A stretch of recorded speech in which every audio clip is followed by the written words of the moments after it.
find the equation of the graph again. All right, so this graph is a straight line, meaning we expect it in the end to look like y equals something x plus something. And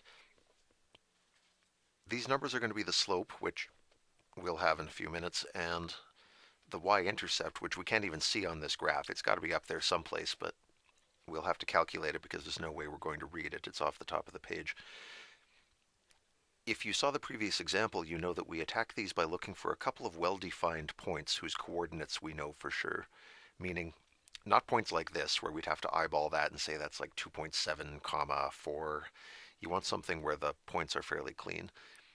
And on a good day, the graph drawer will give you some hints by flagging points like this, saying, read this one.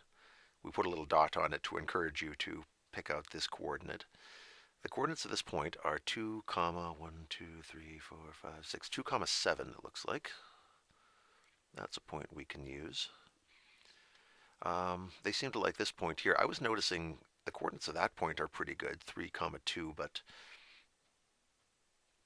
maybe you can try that one if you want some extra practice. I'm going to go with this point because whoever wrote the question probably had this one in mind and probably made an extra effort to make the answer come out nicely with this. So coordinates of this point, 1, 2, 3, 4, 5, comma, and is it minus 7? Yes, it is. 5, comma, negative 7. Okay.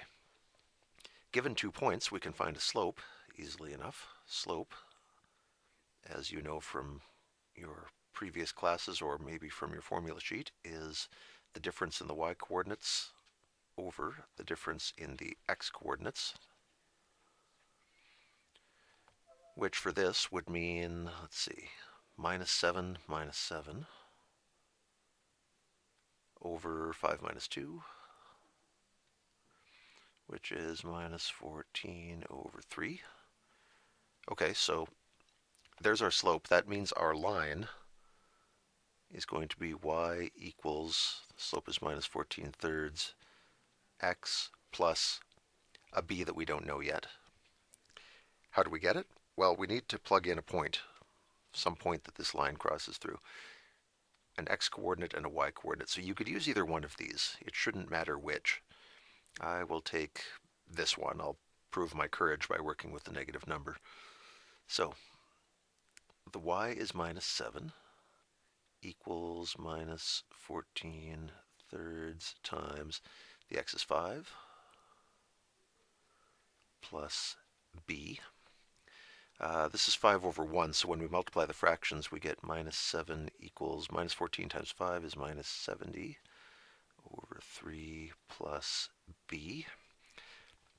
It's getting a little hairy, but we'll manage. I want to take this fraction to the other side. This is going to need to be a fraction at some point, so I'm going to do that right now. Negative 7, I'm just going to write as negative 7 over 1. More about that in a minute. Plus 70 over 3 equals b. We need a common denominator, so triple the top and bottom of that fraction.